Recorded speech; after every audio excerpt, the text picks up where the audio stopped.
The numbers say it all for Blacklist International because, again, this is a characteristic for Fireflux. So far, they've gone this deep into M5 by defying the odds and playing heroes like Leomord, and here they're trying to show us a new take. Again, this is a cobbled together way of playing the Leomord, and I'm sure they've screamed with this, and I'm sure they've practiced for the fact that maybe our opponents will take out the key parts of this lineup. But against Blacklist, man, this is an old flame. All right, it's match point for Blacklist right now. Trying to close out against Fireflux. Game number 4. Who's going to take it all? Is it going to be Fireflux on this blue side? Rosa! Whoa, whoa, whoa. Wait, what? Oh, he just got chunked. He used his Purify already and he got chunked. Blacklist International on the red side. I think it was. Mid? Yeah. They all went in. I got a treat for you here. Oh my goodness. Wow, that was almost a first blood so early on, pre-1 minute. Okay, and that's coming in from 2 concussive blasts from Sensui and Edward respectively. Edward also rocking the, all right, Master Assassin. Yeah. Also rocking the Assassin emblem. All right, that's a whole bunch of damage. How much? Yes. Yes. More than enough. More than enough. I like it. I like it a lot, right? That's what I was hoping for, to see these aggressive openings coming in from Blacklist International, because Khalid is one of the few heroes who gets away with that. He no worries about mana. It's not that big of a deal. Homie even has the jump, right? His passive. So you don't need to commit anything. Exactly. And it applies a slow and man, there's so many good things about it that I could talk about it forever, but so far, just look at this lane dominance coming in from Edward. I like it now. As long as Edward can control this, and as long as the read from Edward, he has the ability to counter-engage here. If that implosion comes and he's not in it, and everyone tries to jump in when that implosion happens, he can definitely punish certain plays that Fireflux wants to bring here. Oh, TNZ, though, trying to punish himself, but he gets punished under the tower. First blood going over to Yue. Shadow Strike doing its work. Terrifying. The Leomord in mid, and this bottom lane, this gold lane matchup, again, it's a skill match actually, but this is OEB we're talking about. Yeah, it's going really well. It's going really well for Blacklist in the early stages of this game. I think we need to start looking for some foresight here, you know? Foreshadowing, as some may even call it. When do we expect Fireflux to try and bounce back against Blacklist International, right? Obviously, level 4s are going to come on in, but with the lead that Blacklist International has made, I'm guessing it's going to lead towards the bottom side of the map, where Renegade is keeping his watch. Yeah, I think they kind of have to switch gears at this point. Taking a death on a TNZ that earlier on that hero that you want to snowball, that we've seen snowballs in games that they've won with it. We have to, okay, let's try to favor Sunshine here. Let's try to maybe give OHEB a bad game. Let's try to look at some other opportunities. And I think the fact that Apex has, I don't know, been put on a very defensive position. Again, a babysitting Tigreal is a very difficult way to look at a clapback. And so far, when Fireflux does this, when they play a lineup like this, they are constantly looking for outlets for Apex to kill. Apex to help TNZ wipe people out. And if Apex is so focused on protecting Sunshine, then that's a whole other story. Yeah, and it doesn't help that Blacklist International has 2 winning lanes on the furthest sides of the map as well. Like, you can have as much priority in the mid lane as you want, but our laners, no matter which side you go to, they're going to get hurt, right? And I don't think Fireflux Esports, with the heroes that they have, aren't exactly the greatest when it comes down to skirmishing. Maybe Sunshine, but that's the only exception. Oh man, Sunshine in a bad spot right now. 3 members of Blacklist just circling like vultures, man, just looking, waiting for the pickings right now. Yue gonna come down as well. Rose gonna walk right in Sensui there, take a little bit of damage, forced to pop the black shoes. TNZ not want to force it, and Blacklist have a lead. They don't have to force anything right now. Something to note about what Sensui is doing to Rosa, he's forcing either a Black Shoes or a Purify. If both go, that's a sign for the rest of Blacklist to follow through. So with that said, I think even Blacklist knows that the turnaround from Fireflux is coming from gold. It also helps that the turtle is here. Ooh, out comes the steed. Hey. Edward on the run, TNZ. Not going to be able to do anything. Look for the knock-up. Neither of them have it. Edward able to walk away safely, gets pulled back. Oh, they needed that kill so bad. That could have been the turnaround a little bit, at least to get TNZ back in the game. Khalid things, quicksand guard. I'm like, what you gonna do about it? Not to mention he didn't even spend his flicker. He straight up just rode the sands out to safety. Oh man, I love the fact that we were like, you know, underrated players, and on top of the fact that the EXPs have been kind of like, not doing too much because it's been pretty boring lanes for them. Now it's kind of riding on them to make these big plays. Uh-oh. Sunshine pinned against the wall. Sensui looking for the finish. Oheb gets the kill though. Rosa looking to respond, pops the black shoes into the midst of them. Sensui uses that defensive spin though, able to get away. Luckily Rosa still finds Yue. Fireflux trying to even things out. Oh, Edward with the raging sandstorm, he gets the sun on it. TNZ goes down. Oheb finds another kill. Apex 47 grasping for straws, but able to grasp nothing. It's a 2-for-1 trade. Blacklist on top. Grasp these facts. Whenever you see Blacklist International with low HP, technically they aren't. The fact that you have a hero like the Rafaela that tops up all of their members, just taking them out of Oathkeeper range makes Fireflux Esports' job more difficult. It's not a true sweep when you have to swing maybe 2 more times. Also talking about the Khalid, oh dear lord. There's a reason why XP lane feels like the toughest lane for hero pool right now. It's because they're so perfect, like the way this Khalid is now on Edward, or they get banned out. Looking at that draft now, you see that the Arlott got banned, you're seeing Edith getting banned, and that's just the name of the game right now. So Blacklist International perfectly setting up for that atmosphere, sitting at 4 kills ahead here, 6 minutes in. Oh, cheeky lane swap. Alien pops the Bravest Fighter, getting some nice damage on Oheb. Whoa! Oh, the flicker in! They find him! Luckily, Apex finds another one. Double kill for the Roamer, but that's okay. It's still a win for Fireflux Esports. No! Sunshine! Just when they find something, they lose elsewhere. What can you say about this, right? The trades on both sides. It feels like both teams are literally just thinking in the same light. Oh, Sensui in trouble. Gonna get stunned too. Sensui still gets the turtle. Gonna be able to walk away safely. Yue and Edward doing some damage on Alien there. Fireflux gonna back off. It's impressive how these kinds of teams, structure-wise, synergy-wise, skill set-wise, come up and are developed from across different parts of the world. One from Ankara in Turkey, the other from Manila here in the Philippines. And here now they're both fighting for tournament life. Blacklist about 2,000 gold ahead. I'd like to think maybe if Sunshine had a Purify would have been better, but that's a Beatrix with a Purify. Doesn't work out. Alien gonna get pinned here. It's gonna be okay though, looks like. Nothing too major. Down bottom. They do find the tower though, down bottom. Edward versus Tianzi once again, but Edward gonna get the outplay! Bring out the recalls, baby! Edward! Agent 0, TNZ there, amazing. He had the Master Assassin though. Did have the Master Assassin, and now we might see another response. Okay, Blacklist ready to bring out the pillow, smothering down onto Fireflux. Just take it. But here's the thing, Fireflux can still get themselves out of this position like this. I'd say put Blacklist where they're down on damage, and when they're not as complete, when they're not all there. But you're talking about the specialists of the Ube here. It's easier said than done. I mean, it's finally a deep breath of fresh air for both sides, right? It's on a knife's edge. It really is. And so far, the EXP laners have been doing a phenomenal job.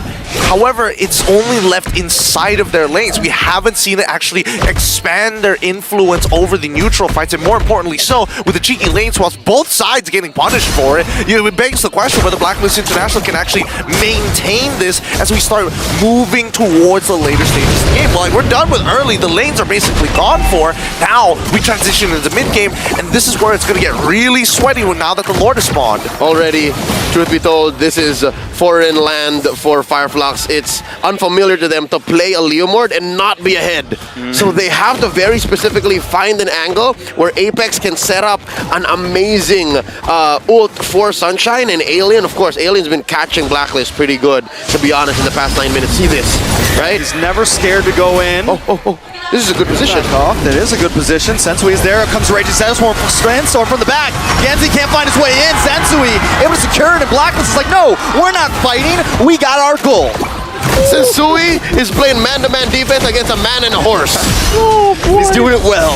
He's doing a great job, right? He is just point guarding out of his mind. It's nice to see. It's one of those matchups where you don't want to pin him against the wall. You just need him far enough so he can use the retribution range isn't near that Lord. So now that Blacklist International finally have that lead, we're starting to see the motion start flowing through. We're seeing the huge lead coming out from OHEB's side, 2K ahead.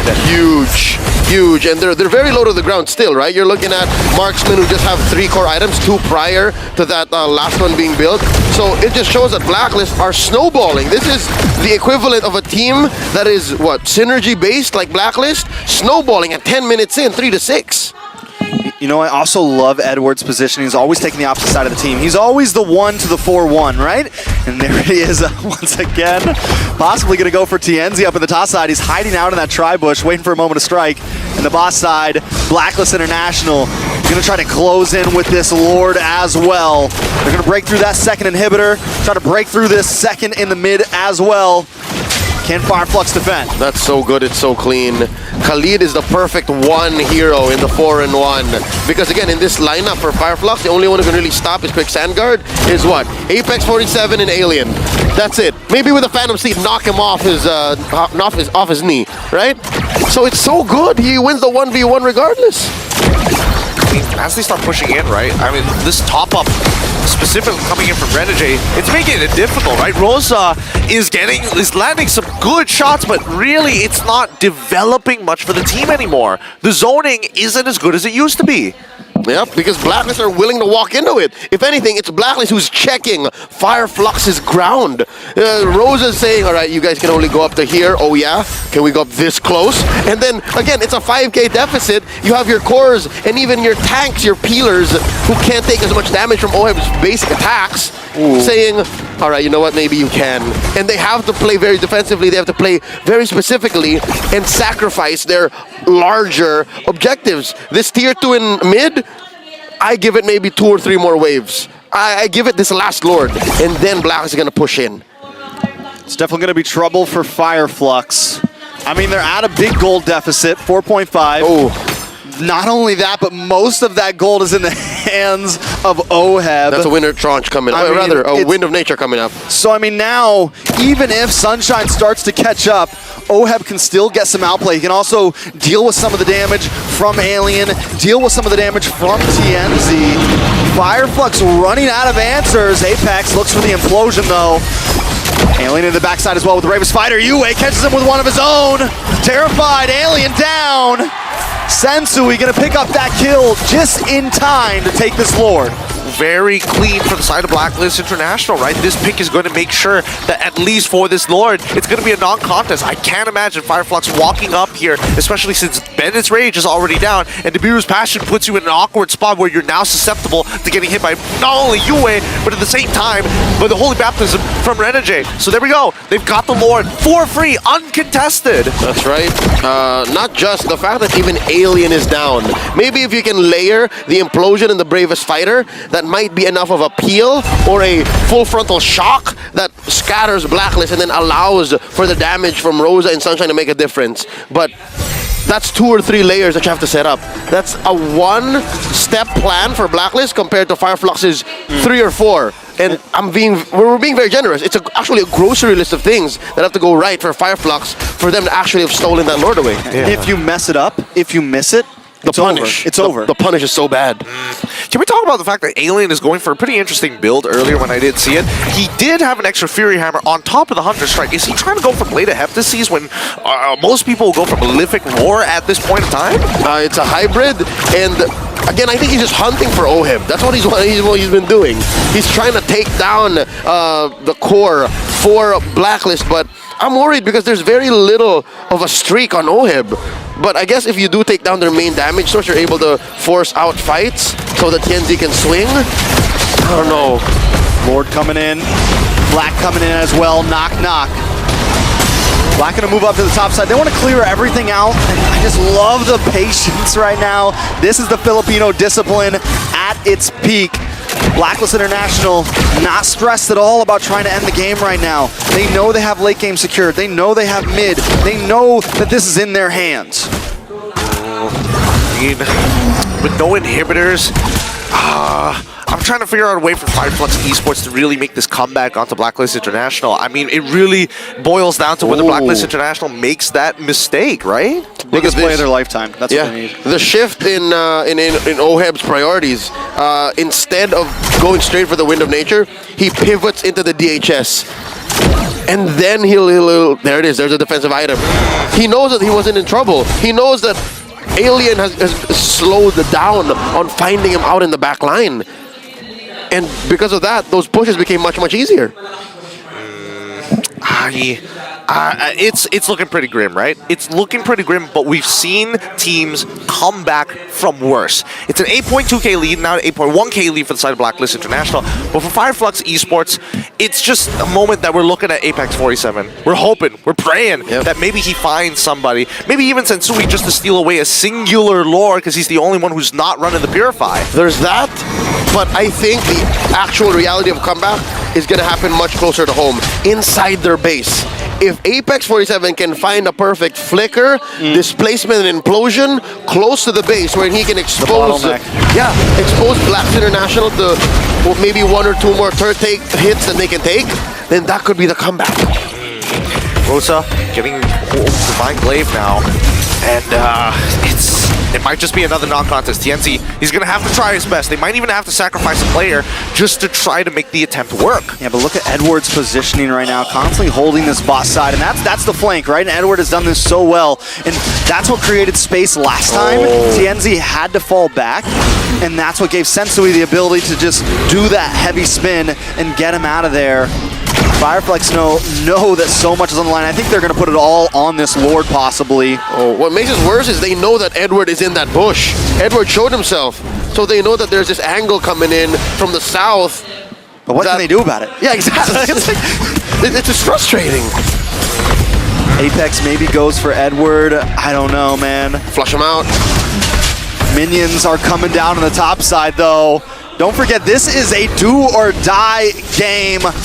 All the pressure on Fireflux shoulders right now. If they don't win this, they're going home. One last Lord to rule them all right here. The Steed comes out, Edward comes in, only lands a stun on Apex 47 though. Edward actually taking a little bit of damage. Sensui gets the pin, the heavy spin. TNZ goes, able to just get away, but still, the rest of the team taking way too much damage. UA! He finds an Oheb with another one. Fireflux is dropping left and right. Rosa, can he try to get the outplay? No, Black is already at the base. Sunshine, 1v4. This should be it. Blacklist International, with a dynasty better than most, are gonna move on in the lower bracket. And there you have it! GG, well played for Blacklist International, taking the series through.